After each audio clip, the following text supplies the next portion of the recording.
Hello, everyone. I am unmuted. Yes, I am. Just got to check that before I start. Oops. Welcome to Ham Radio DX. Good morning, good afternoon, or good evening, wherever you are around the world. I hope you're having a very, very good day today. I know I am. We're talking about ham radio repeaters, 101s, what they are, how they operate, and some of the science that goes into building a repeater as a repeater builder myself. And of course, we've got Steve, temporarily offline ham radio, who is also a repeater builder. How are you, Steve? I am doing fantastic. Good morning and good evening to everybody in the chat, because we're hitting both sides of the gray line here. It looks like it is 8 a.m. in the morning for me in Wisconsin. Yes, and it is the normal time here of 11 p.m. in Australia. In the UK, it should be, I think, around lunchtime. Are you saying it's afternoon. not normal time here? What are you trying to say? It's not normal time for me. You want to take this out down the pub? No, they don't open till 3 a.m., so we've got another couple of hours. All right. Yeah, so hello everyone. As we start to get people joining on the stream, we had a bit of fun yesterday on the Kilo Mike 9 Golf. We got a bit of we had a bit of fun yesterday on the FT8 off stream, didn't we? With Carlos eating some rather interesting veggie burgers. Oh man, that was quite interesting. Interesting is an interesting word to use for that. It was a veggie burger, but it was mostly like a corn burger. Like it just was like not even burger color. Like, we're gonna make sure this doesn't look anything at all like a burger. No, it looked a bit nasty, that's for sure. Apparently, Doorman Dave had his stream audio going out over his radio, so I just quickly ID'd for the the 10-minute warning. Hey, does that mean because it was going out in the US, I could have said KD9 SSB and I would have been all legal and that would have been good. I could. Yeah, you would have have been on the air. Permission to operate your US call in Australia, do you? No, so I need to organise some sort of remote station that I can operate. We can do that from here. Yeah, that would be good for the FT8 off. I have an unfair advantage though. Easily, no, you wouldn't have an unfair advantage at all. No, I'm smack dab in the middle of the no DX zone. The only thing is though, is because it is tech though, I won't have access to a lot of the HF bands, so I've got to work on that general. So 6 and 10, yeah. Hello to KY4IF Plasma Storm 73. Thank you very much for being here, and yes, smash that like button. In regard, I've been hearing that all week. It's been hilarious. It's like a bad dream. Yes, Richard, that is my US call. Katie, Kilo Delta 9, Sugar Baby. Sugar Baby. Sugar Baby. You got to say it like Austin Powers. Baby. G'day, Keith. KM5TX. Good morning. Is five Lands, Texas, isn't it? KM5TX, Texas. That's right, isn't it? Yeah, that's a cool call. Vanity, I gather. But my call sign, Richard, was not a vanity call. That was just allocated to me by the FCC. Luck of the draw. Yeah, it was. I couldn't believe it when I opened up the email. Oh, Steve's already said I can test you when you are ready. I need to do some more study, so that will be great. W5CMP, 1.25 meter repeater owner here. Actually, I totally forgot about this, but you would be operating your... No?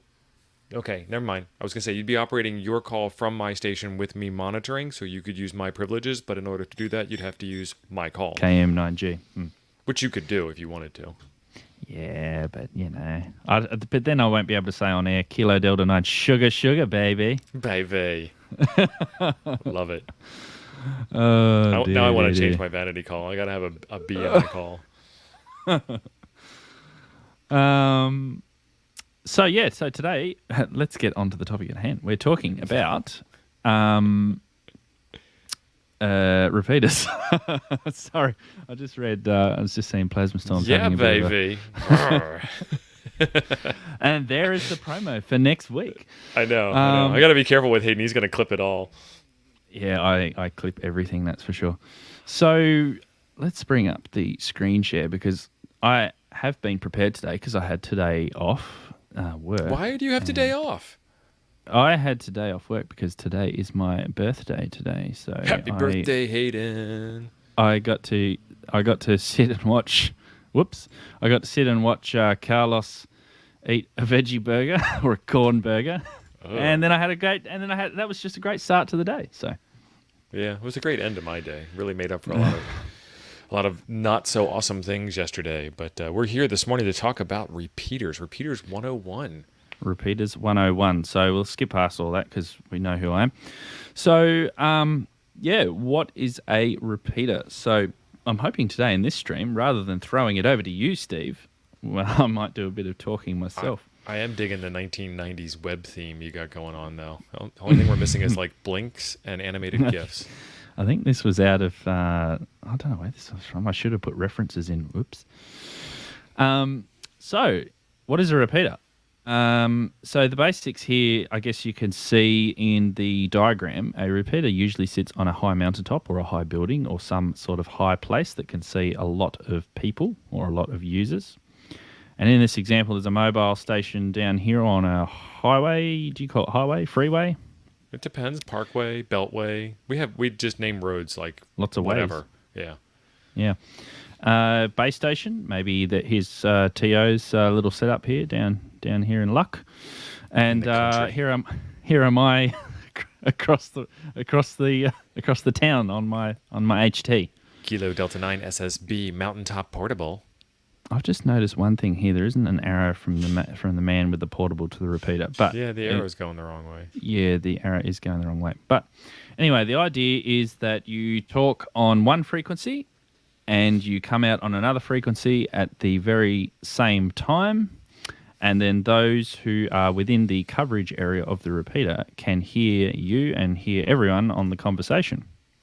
So I've written down some common terms when it comes to repeaters. So we've got repeater input, which is the frequency that you transmit on your radio. Then you've got the repeater output frequency, which is the frequency the repeater transmits on. Because when you run simplex, you can't transmit and receive at the same time on the same frequency because you will double with somebody. Yep. That's why we need to have input and output different frequencies. And so there's really, like, to get back to the mic fright thing that we talk about, when you program your radio, you need to put these input and output frequencies in. And if you get them backwards, it's not that big of a deal. Somebody local might hear you transmitting on the output frequency of the repeater because they're listening in, but you won't make it into the repeater itself. And if that's the case, so when you program a repeater into your radio and you key up the mic to start talking, usually if the repeater's been dormant for a while, when you key up the first time, the repeater will... yeah, the repeater will identify itself. So they call it kerchunking the repeater. You're not supposed to do it, but if you don't do it, then if the repeater has been idle for a while and you key up and start talking, the repeater will silence you and identify itself anyway. That's a totally different thing. That's why we kerchunk. But when you try to key up the repeater and you have the frequencies backwards, you won't get that response back. You won't get the Roger beep. You won't get the ID. You won't get anything at all. You might get somebody who heard you because they were listening on the output like they should, and you were transmitting on the output like you should not. But if you don't hear the Roger beep and you don't hear the repeater ID, then switch those frequencies. And to be repeater etiquette, I suppose, when you do key up a repeater, you usually do say your call sign and then you're good to go rather than ka-chunk, ka-chunk, ka-chunk. But everyone loves a good ka-chunk, don't they? That's what I do all day long. It's my nervous habit. People do those clicky top pen things. I kerchunk repeaters. So sometimes I'll be listening to my repeater that I've built, and it'll be ka-chunked all day, and I'll just out of nowhere, I'll just go, yes, it's still working. No ID. So sometimes. So the other things are CTCSS or PL tones. They are subaudible tones, and they're used for accessing the repeater. Simple way to think about it: it enables the receiver to hear you. It rather than you need. It's like it's an access tone, I suppose you could say. Roger beep. That's a courtesy tone that tells you when the other user has stopped transmitting. So I have a habit of saying over after all of my transmissions, which gets very embarrassing when you're talking on the mobile phone to somebody and you say over by accident, which I've done before. It just reminds me of that joke where the radio operator is talking to his girlfriend, and the girlfriend says, "The relationship is over," and he says, "The relationship is what? Over?" Yeah, I've seen that. I think that's a meme. Yeah. But yeah, so rather than me, if I just stopped talking, then the repeater would go beep, and you would know, cool, I can transmit. And it also indicates that the timeout timer, which I missed on here, the timeout timer has reset, and you can key up the repeater again without timing the repeater out. Yeah, because the repeater needs to identify itself every 10 minutes, according to law. Yes. Tail, the dead air carrier after the courtesy tone. Here we're a bit controversial in VK7. We run a 10-second long tail after our repeater, and the reason we do that is because you don't get the squelch crashes all the time when the repeater stops transmitting in your radio. So rather than it going all the time, you get a nice, clean, dead air. And there's a few other reasons that I do it as well. But so you're supposed to transmit over the tail, or are you supposed to wait for the tail to time out? No, you can transmit over the tail. So the timeout on out. So this is the other thing. Depending on how the repeater builder set it up, timeout timers generally reset after the tone, if there is one, or after the user lets go of the button and the receiver stops receiving the signal. There are some repeaters that do wait till the end of the tail, but they'll have a really short tail so that it resets quickly.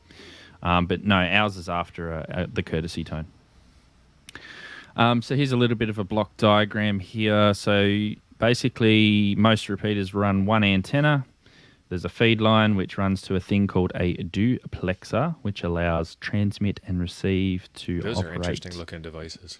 Yeah, so we've got a slide coming up on that.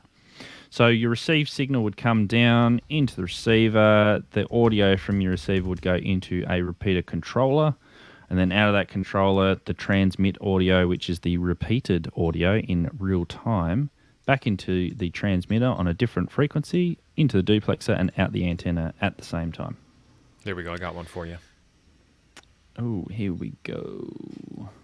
Look at that. Whoa. Wacom. We have some Wacoms. So these guys here are interesting. This is the single port. It's hard to see my little tiny mouse, but this is a single port at the top for the actual antenna, and then it goes into these cans. And what these cans are what these cans are. I don't know how to do that. They're bandpass filters, and one of them filters out the transmit, and the other one filters out the receive, so that when you are transmitting or receiving, you're not transmitting into the repeater itself.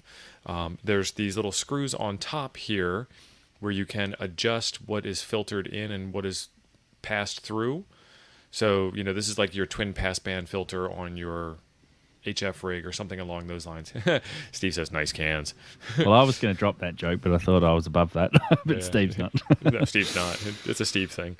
Yeah. So, yeah, you're filtering out one side or the other side of the repeater because your repeater transmits and receives on one antenna, typically at the same time. Yes. Yep. Hello to Molson. We build, we learn. Thank you for joining in. So going back to the next slide that I've got was inside a repeater. Now, there's a lot going on in this photo, but don't worry about it because I've broken it down. So this is just a receiver. So this receives on one frequency here. I've got some wires that run received audio, received carrier detect, so that knows when the receiver is active. CTCSS active, and that all goes into this controller. And then what that will do is when it hears these signals, the controller controls all of that. It turns on the exciter, or the first, I guess you could say first transmitter, which is a low power, and then that drives a power amplifier here. Yeah, so repeaters are actually even more simple when you look at them like this. If you remember back from your exams, the block diagram that they gave you of a radio, this is a physical example of a block diagram radio. Because they've got space where like your mobile rig doesn't have space, and all this stuff is crammed onto like two boards that are stacked on top of each other in strange ways. This is literally a block diagram radio. Yeah, well, that's why I like these repeaters, because they're very easy to work on, because they're modules. You can swap them out rather easily. So with this is the receiver port that goes into here. There's some bandpass front end bandpass filters in here that sort of cleans up the signal and cleans up any outside interference that's outside of the frequency pass band. You've got your mixers all in here and your audio chain. You've got your oscillator in here and Oscillator. The oscillator. And yeah, so basically there are all the working parts. Now, usually the brains of a repeater is the controller. So the controller does several functions. One is detects and switches audio from the receiver to the transmitter, as we said. It turns the transmitter on, PTT, enable. It identifies in CW or Morse. CW or Morse. CW or voice. And controls timeout timer. So I think most of mine are set to 5 minutes, but I think 3 to 5 minutes is a general good rule of thumb. Interfaces to a link radio or a link port, if you want to link it to a link radio. Some are smart and can use DTMF tones to turn on and off certain functions. So you can turn on and off the timeout timer for long transmissions, long broadcasts. Reset the clock. You can change the ID. Most of it's done through a radio. Yeah. So there is on this board here is actually an American company, NHRC. Yeah. And I've got quite a few of these repeater boards. This one's the NHRC 4. I've also got the NHRC 2.1, which is a voice controller, voice ID. This one also has one digital output, so I can use that to switch on and off fans and other things at the repeater site. So, because that's the other thing when you build a repeater, is that if it's located in an area that's hard to get to, and especially if in winter it's inaccessible due to snow, you want to make sure that you can control absolutely everything to reset stuff up there, because you can't get to it to fix it. I think it's actually part of the rules. You have to be able to shut it down remotely. Yeah. So I'm going to throw you a softball. Yeah. Can you build a repeater using just a regular 2-meter, like say a Kenwood TM281 or a pair of Alincos or something along those lines? You can build a repeater with a pair of Baofangs if you really wanted to. So any receiver... Now, there is a caveat with that. You can use any receiver or transmitter as long as you can get the signals that you require to interface to your controller, that you can make sure that it's legal by identifying, and, as you say, being able to turn things off if it locks up or has a fault. And if you're using something like a Baofeng or a handheld or a mobile rig, you've got to make sure it doesn't overheat, because repeaters transmit twice as much as you do, because you think about it, if I'm talking to Steve and I'm talking on the repeater and I let go of my button, my radio is then cooling down while I'm listening to Steve talk to me. But the repeater that's up on the mountain is transmitting all the time. And if we have a 1 hour conversation, that repeater needs to run at 100% duty cycle, whereas my radio doesn't need to run anywhere near that. So there are some considerations, but yes, you can use any radio suitable for the job. Yes, repeaters must identify themselves every 10 minutes in America. So nice. It's the same here too.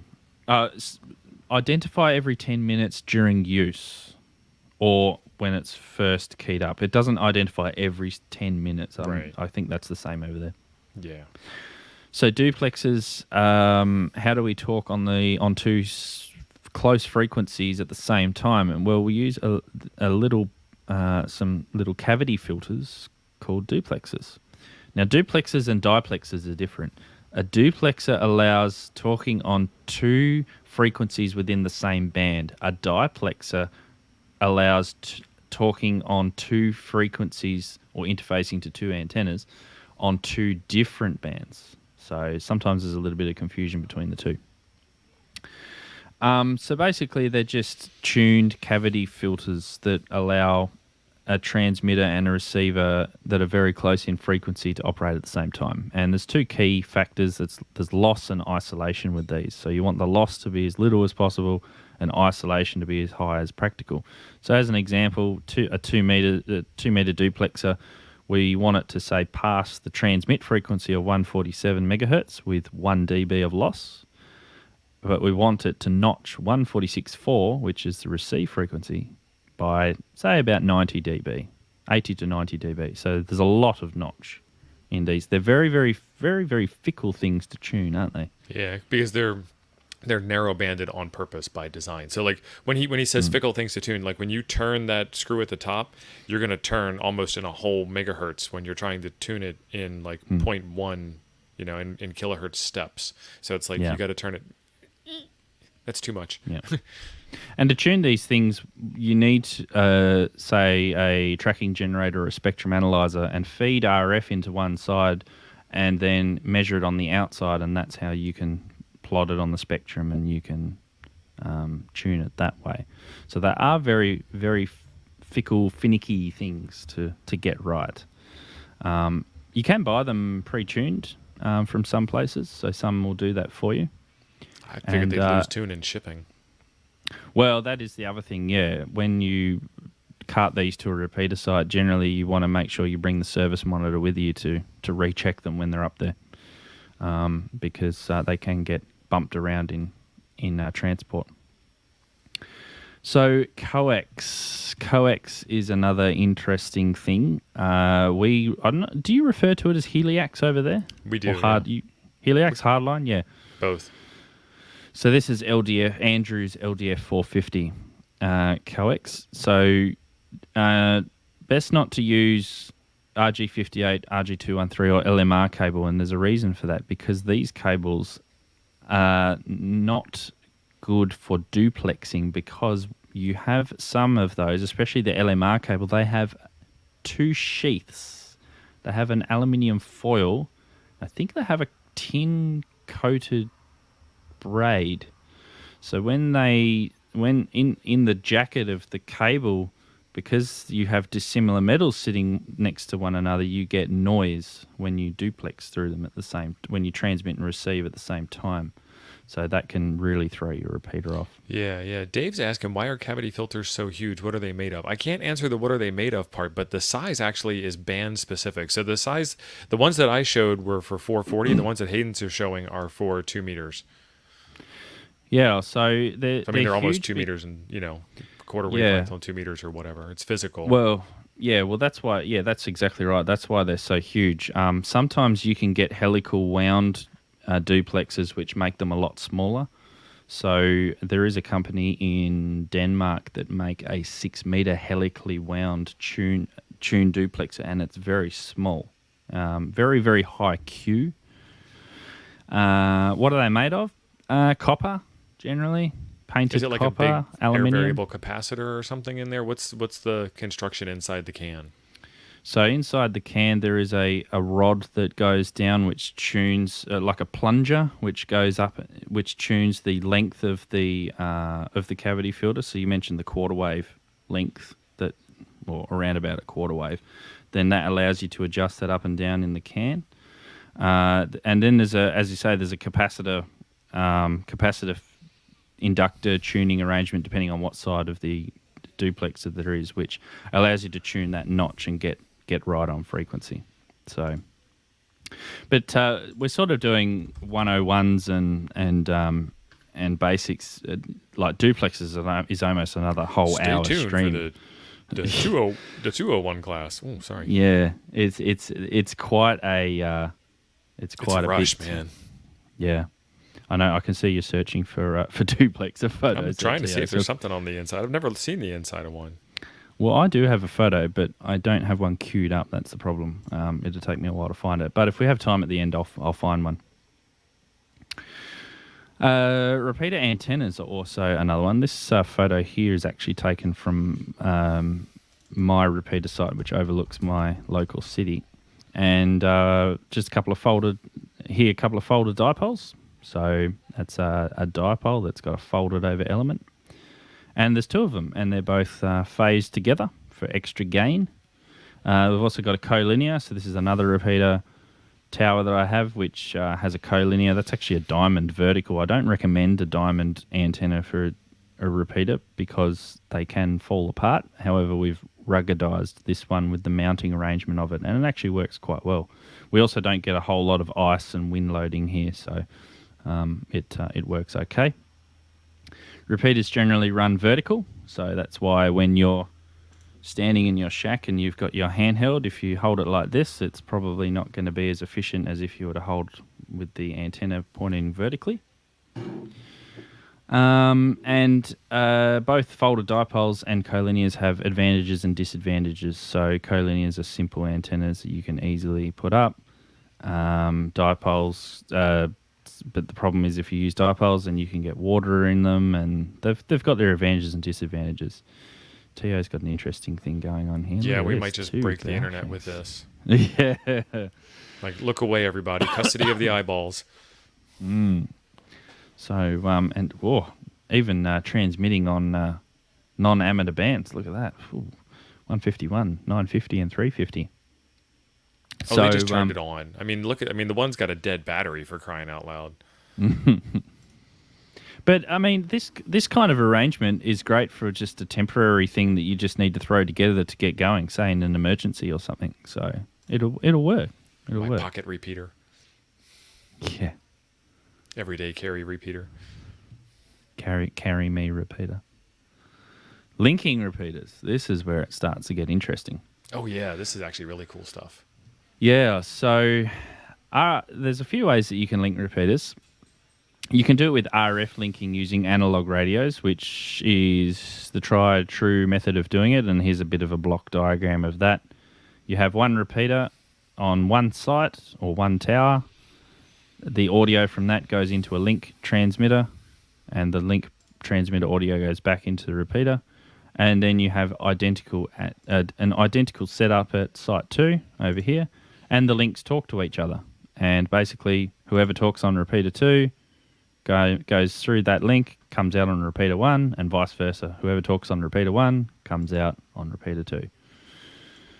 Then we get into all-star linking, all-star asterisk. And you can even do multiple receiver voting, and you can do simulcasting, and that's what I actually do here. So here's my little boards here, and I've got a voting board, and all of this runs over an all-star node, and I've got multiple receivers at 3 different sites, and I've got 2 transmitters at 2 sites running on the same frequency, and it is very, very cool.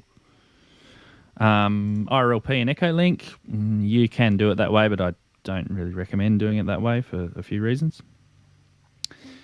And then, of course, you've got DMR and D-Star linking over IP.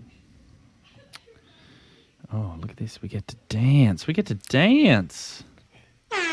Dance like it's your birthday. Oh, really? Oh.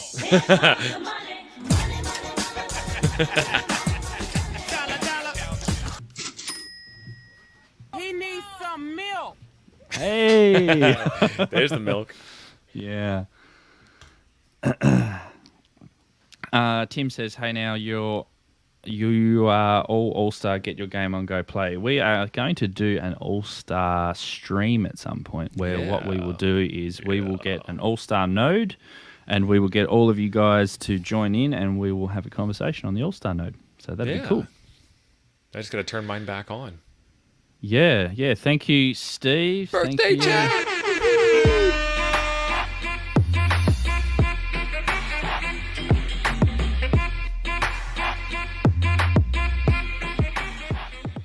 If I just do the whole stream facing the wall. That probably I don't even know why you turned around. That was just awkward.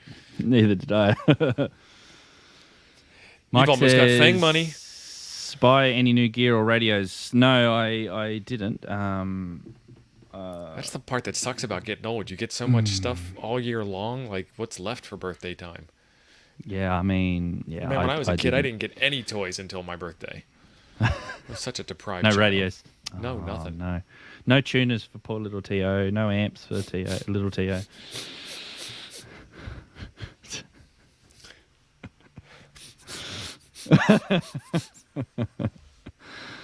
So yeah, repeater linking again. This is another whole stream that you can go into. But yeah, if you guys want to get excited, we'll definitely do the All Star stream, and we'll get an All Star. And if you node don't going. want to get excited, we'll do it also, but we'll do it very seriously. Yeah, exactly. Richard says that he's about to get an All Star node. Maybe he'll have it on by the time you do the stream. Yep, that'll be good. We'll and of course we'll have you guys all on coming through the stream, and we'll talk to you and interact with you, and everyone can join in. It'll be great. Tuners. We have As a long as it tuners works. channel in the Discord? Sorry? Do we have an So, All-Star channel? Oh, wait. Do the super chat thing. I'll do the other thing. Hang on. Thank you, Kevin. Here comes the money. Here we go. Here comes the money. Money, money, money. Happy birthday! Dollar, dollar. I think I'm the only one who stands up when we dance. Yeah, you're the only weird Oh, one. next super chat, I'll do my best impersonation of apes dancing. That is absolutely hilarious. So yes, we'll be doing that. So there's some challenges when it comes to repeaters.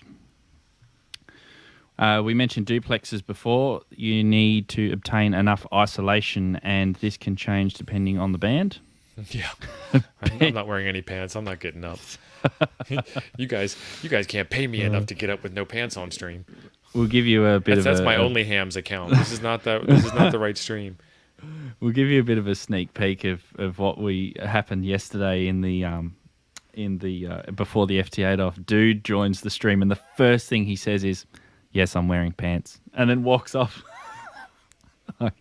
Thank you for letting us know. Desensitization. What is desensitization, Tio? Desensitization. That's when the receiver on your radio is overloaded and can't make the signal out, right? Yeah. So when the transmit wipes out the received signal. So this is common when you don't have enough isolation in your duplexer. So the duplexer serves a purpose. It isolates the transmit from the receive and isolates the receive from the transmit on the other side so that they don't interfere with one another. When they do, your transmitter, because it is so powerful, can then wipe out your received signal. I hope I'm making sense in all of this. I'm not sure if these slides actually help. Yes. Gives us something to talk about. Yeah. Power, solar and wind. So some of our repeaters run off solar and wind. So you need to have enough batteries. You have long winters, so sometimes those batteries can go flat. Weather. So you can see at this repeater side, I turned up one day and my antenna was completely snapped off. So it turned from a 70 centimeter antenna to a 23 centimeter 23 antenna. centimeter, yeah. Which is great if I had a 23 centimeter repeater, but I don't.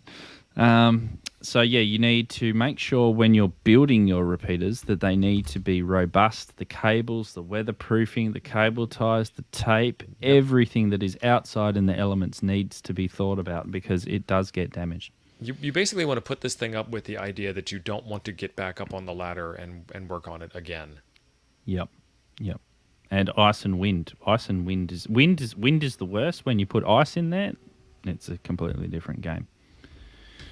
Tower and site access can also be a challenge. So these days it's becoming more and more difficult for hams to get access to these good locations to put ham repeaters. It is possible, but it is becoming more difficult because you need riggers, you need safety, heavy-duty antenna mounts, Safety? rent, What? costs. Yeah, safe. We love being safe.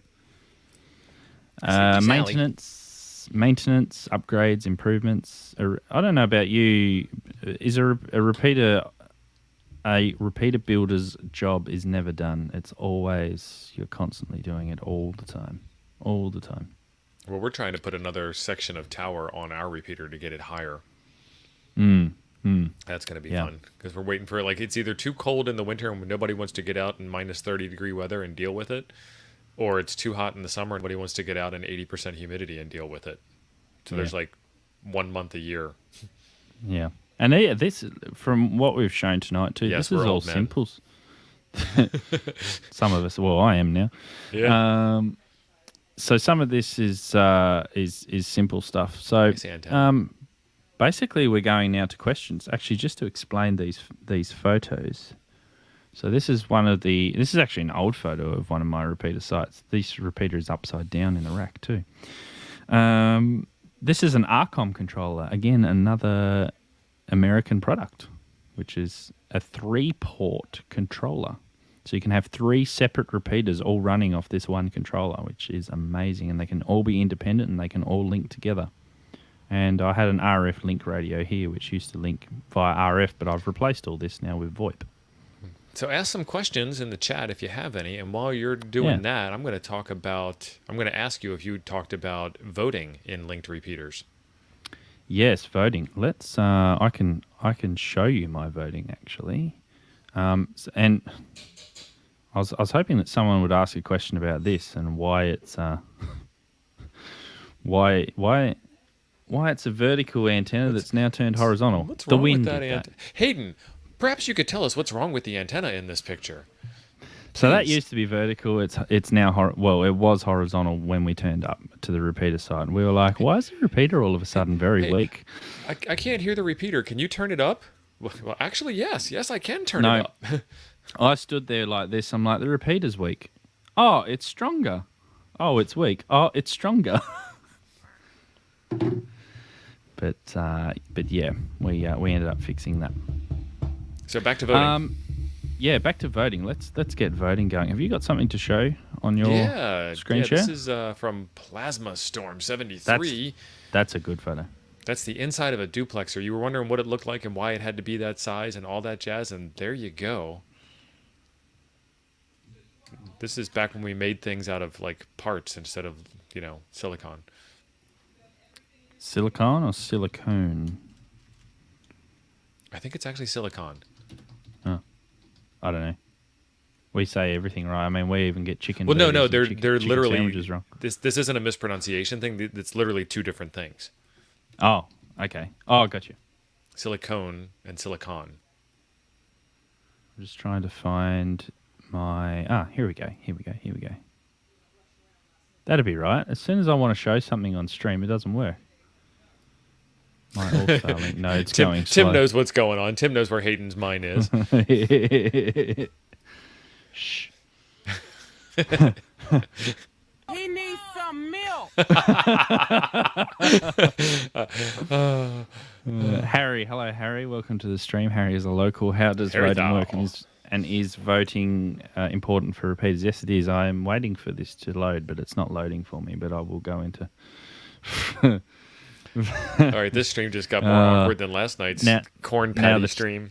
Now the chat's just gone. Ask some ham radio questions, guys. Yeah. So those cans on the screen are pretty good, Tio. It's a good representation. Oh, Mike, here we go. Mike's need to see Hayden's version of Apes Dancing. Okay. Solo. Here we go. Here comes the money. Dollar, dollar. It's the expression on the face of like great agony and pain. It is. It's. That's what does it. Oh, it's not even smiling. It's. He's like this really hurts. This takes a lot for me to do this. Oh, Stewie, g'day, Stu. Silicon is fake thinks, as Ape would tell you. Exactly. Well, that's not loading, but let's load this. This is on my... I always cringe when Ape does that. Try so hard to keep these family-oriented. So this is on my website, so you can read. I've actually got a repeater category here, and this repeater category shows all of my my documentation. Maybe I can get a PCB Way promo out of the way while I'm here. PCB Way. There's also I documented these over the years of me building repeaters and modifications and things, and mainly I just did this so that I could remember what I actually did. That's why we do this. I forget it. Anyway, we're not smart. We just are well documented. We're not smart. We just pretend that we're smart. Yeah. So let's talk about voting on a repeater and not just scroll websites at light speed. Yeah. So I made this article a couple of years ago and you can go and read it in full. But pretty much voting, what voting does is, well, this goes into simulcasting, but voting is multiple receivers in different locations, and they can because say if you're driving in your car down a highway and you go out of coverage of one receiver, but you go into coverage of another one, you have two receivers and they can both hear you at the same time at different signal strengths. What voting does is it sends the strongest received signal to the transmitter, wherever that's located, and then that will then be your repeater audio that people will hear. So basically it fills in coverage gaps. Now that's good for receiving, and you can dot as many receiving voting receivers all over the place to cover any coverage holes or coverage areas that you have. But then if you want to do the same on transmit, that's when it becomes more difficult, because you need to do a thing called simulcasting.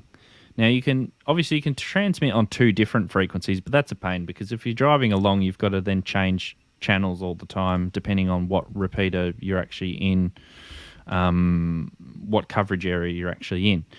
But simulcasting allows you to transmit on the same frequency at the same time with multiple transmitters and in overlapping areas. And I go into a lot of detail, and this is way above the basics.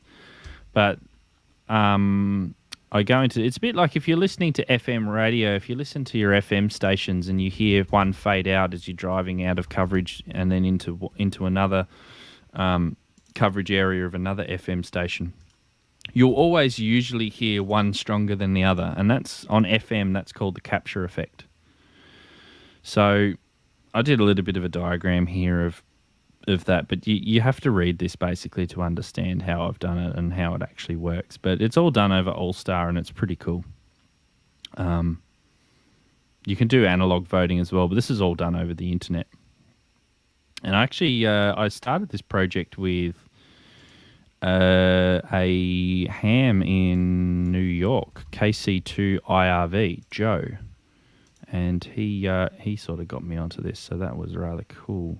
But yeah, it's very, very time consuming to get this going. And actually, you can see here, this is an Allmon display. I think this has been superseded by Supermon for those who are familiar with All-Star, and it gives you real time signal strength as someone's talking on the repeater. And I would be able to show you, but my node is playing up and it doesn't want to work for me.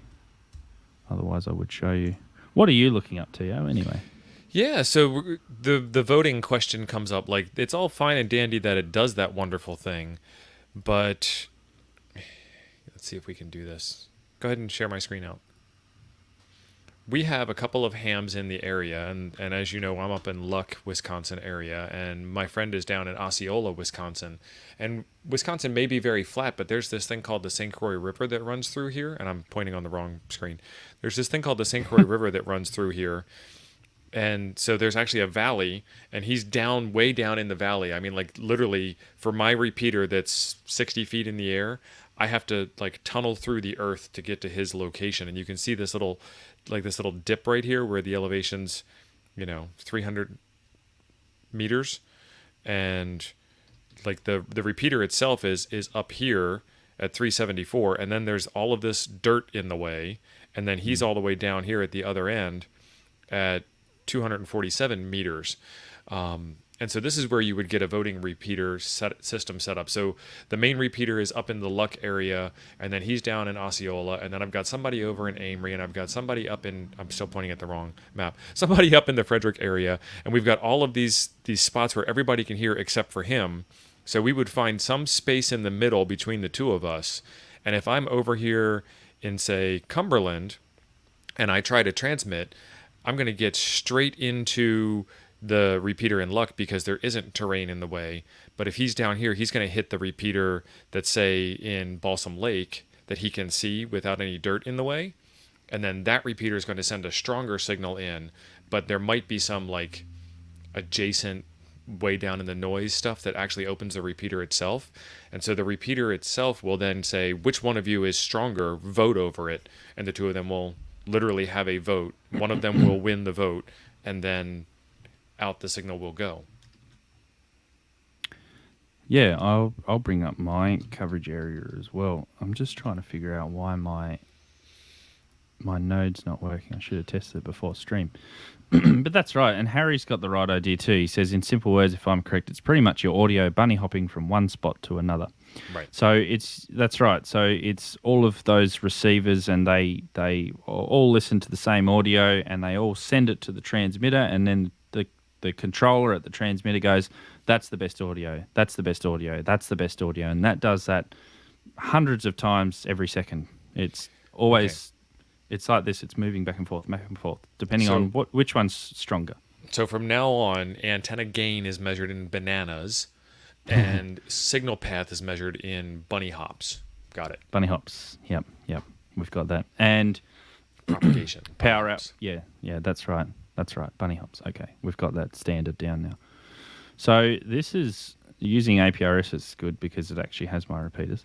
So this is one here, which this is an APRS repeater, but the repeaters are located at the same site.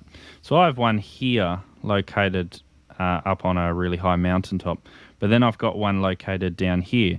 Now, they've both got the voting receivers at their sites, because what you can't see is here is this is a huge mountain range here. All this green here, they're all mountains and hills. And if you're driving through this portion of the road here, the yellow line that you can see following my mouse, you can't talk to this repeater because all of this dirt that's all in the way. So that's where this one takes over. So as you're driving through here and you drive back into town and you get into the city, then this one can no longer hear. So that's why you have multiple repeaters and receivers and transmitters all dotted around the place to fill in all those coverage gap areas. And it's one of the things that we struggle with down here is we've got an awful lot of hills, and we've just the population is just in the wrong place. So rather than shifting everyone, we have to compensate with it with our repeater. So, but yeah, very technical, interesting stuff. That's for sure. I still can't get this to work. What a pain. I can show our linking system though. Let me show that.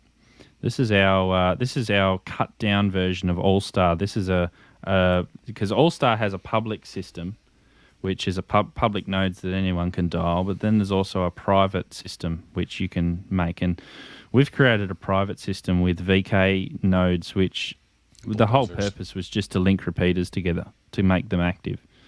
So we've got a whole list of repeaters and node numbers here. These numbers you won't be able to dial, but on our future stream, we've got some All-Star link nodes located down here, which we'll be able to connect to, and everyone will be able to talk on. So that'll be good. I think I can even bring up a map. Yeah, it's using Google Maps though. But this also shows a live view of where each repeater is connected to with those lines. If it wasn't for Google, it would look a lot better. But yeah. You can see there we've got a link actually to Western Australia, so that's pretty good. Just in case you Ben's want to hear got it the right. opera. Ben's got it right. Bulldozers. Yep. So That's yeah, do we California have any? thinking. Yeah. So do we have any other questions on repeaters? 101. What can we answer? We've sort of covered some basics, but they are a dark art. Like most things in ham radio. What is it? The hobby of 1,000 hobbies? Yes. Magical zoomies in the air. So Icom released another new firmware for the 7300? actually, yes. And there's a new firmware for the 9700 and the 705, and they've all got very similar changes done to them. Nothing too drastic, but All right, looking that up. yeah. So yeah, that is, I think, what we would prepared. I'd finished a little bit early. I thought I'd done too many PowerPoints, but too many That's the PowerPoint old slides. I'm still trying to get this voting up so that I can show it in real time, because it is pretty cool, but it's just not working. Maybe if I reboot the node, that might be a good idea. So how many of you guys out there actually own repeaters? That would be interesting, or work on them. Be interested to know. Why can't I log into my node? Because I used the wrong Version password. 141.79 to 2021.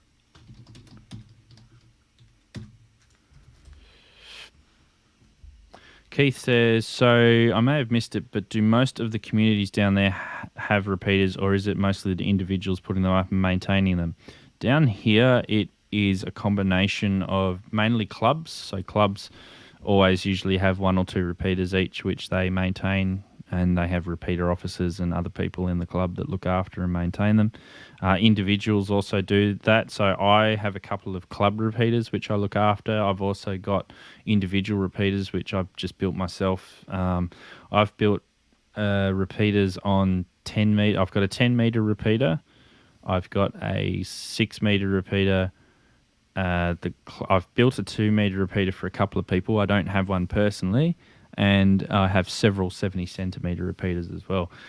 The 10 metre repeater is interesting because you can't get, we talked about duplexes earlier on, because you can't get, well, you can, but they're huge. The duplexes on 10 metres are massive. They're almost to the ceiling. So a lot of 10 metre repeater builders will build a 10 meter repeater, but they will split the sites. So you'll have a receive site and a transmit site, which are located some distance away, and there will be a low power UHF link between the two of them, and that gets that allows them to transmit and receive at the same time. Ben says, I use a 220 and 70 centimetre repeater 70 miles away, but because the Papa Sis has 28 linked repeaters, we have great nets everybody to hop onto. We also have D-Star DMR Fusion repeaters throughout. Yeah, well, that's what we want to do here. We want to get a bit more activity on the repeaters. Repeaters are always dead, aren't they, Tio? Always, 100%. Unless Always. you call CQ or what's the other thing you can't do on a repeater? Oh, yeah, you can't use the repeater. You have to keep it clear for emergency use. That's right. Here we go. I finally got it working. So you can see there I have my repeaters. Now I need to plug in a radio. Imagine that. I need to plug in my radio so that I can talk through it. Hold on.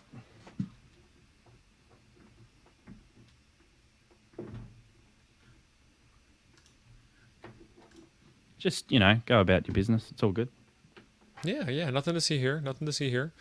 So what's coming up this weekend? We've got a happy hour tonight on Ham Radio 2.0. We've got George from Pactena on KK6USY's channel tomorrow morning, Coffee and Ham Radios.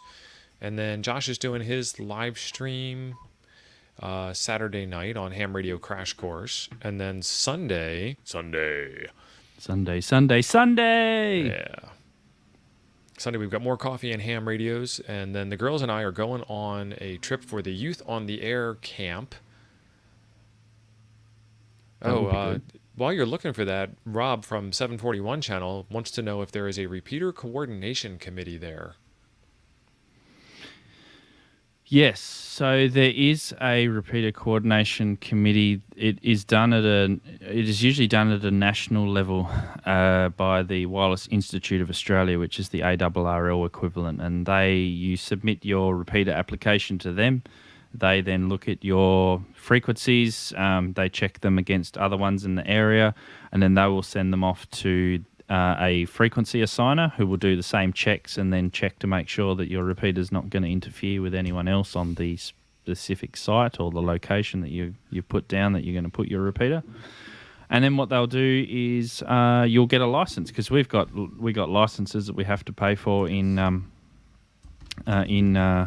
VK for everything, including repeater licenses. So I have to pay $51 a year for my repeaters, and I have, I think, three licenses that I have to pay for. So $150 in licenses plus my license, which is another $50 a year. So I pay about $200 in licensing a year. It's really ridiculous. So let's do a demo. So if you watch the bar that has Mount Wellington Active Master at the top, that should light in green when I say VK7HH testing. And you can see the bottom one was just lighting up because I was just getting in. VK7HH clear. So you could guarantee someone will come back to me on the radio. I guarantee it. Oh, what's the time? Oh, it's 5 minutes to midnight. Maybe not. Do they enforce anything with that money? Do they enforce anything with that money? They should, but they don't do enough. Yeah, so we have the same kind of repeater coordination over here, and we have it's called WAR, Wisconsin Area Repeaters or something like that. I told you someone would call me back. That actually is Harry who was watching, so I think he just wants to hear himself on the stream. Sorry, keep going. Yeah, so our repeater coordination here mainly consists of keeping everybody on the same PL tone, making sure everybody's frequencies are not overlapping each other and the coverage maps don't collide. So my repeater is a 70 centimeter repeater. It's at 444,000, and there is another repeater that is just out of range of coverage from us that is at that same frequency. But you go in and you allocate the frequency and kind of reserve it for your use, and then they just make sure that everybody's coordinated together. And basically, you're paying someone to tell you that you can't do the thing that you want to do because someone else is already doing it. So you're kind of like you're paying them to protect your space, and then they're protecting everybody else's space as well.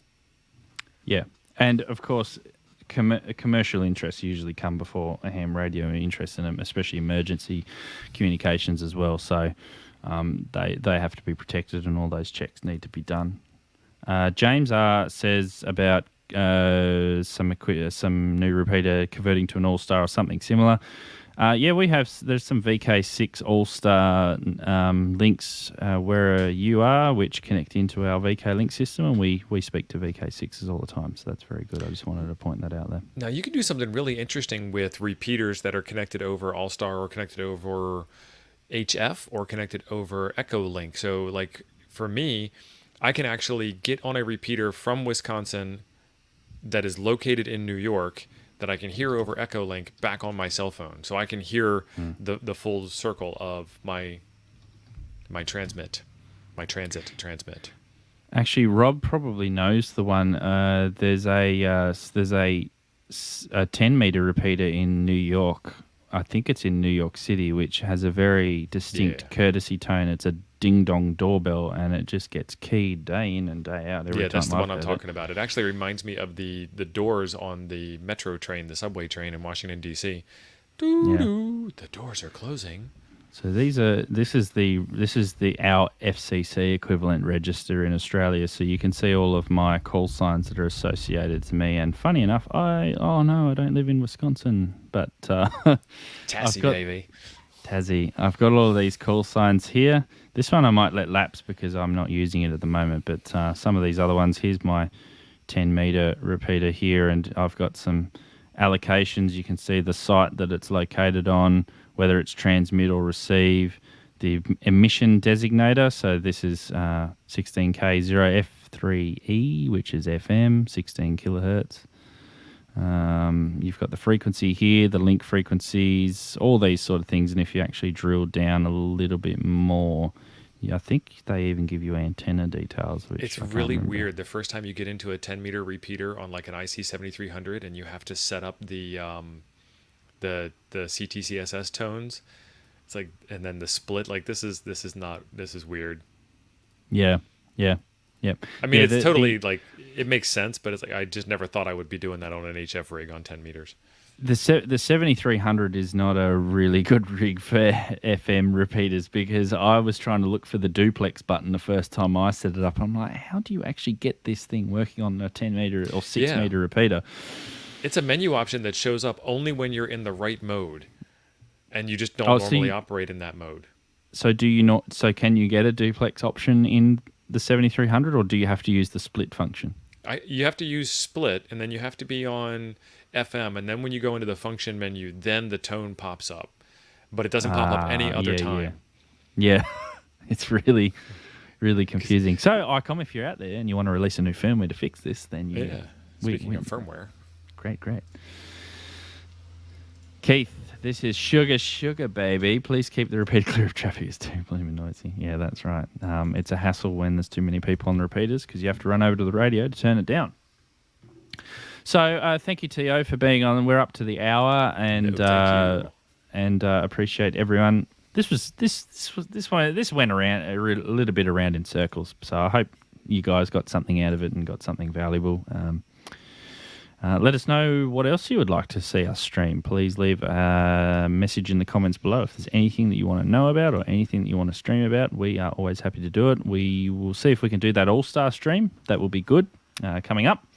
So, yeah, until next week, same time, same channel. We'll see you then. Thank you very much for watching. And, no, what do you say, Tia? You say... I say, thanks for being awesome. Thanks for being awesome. That's right. 7-3.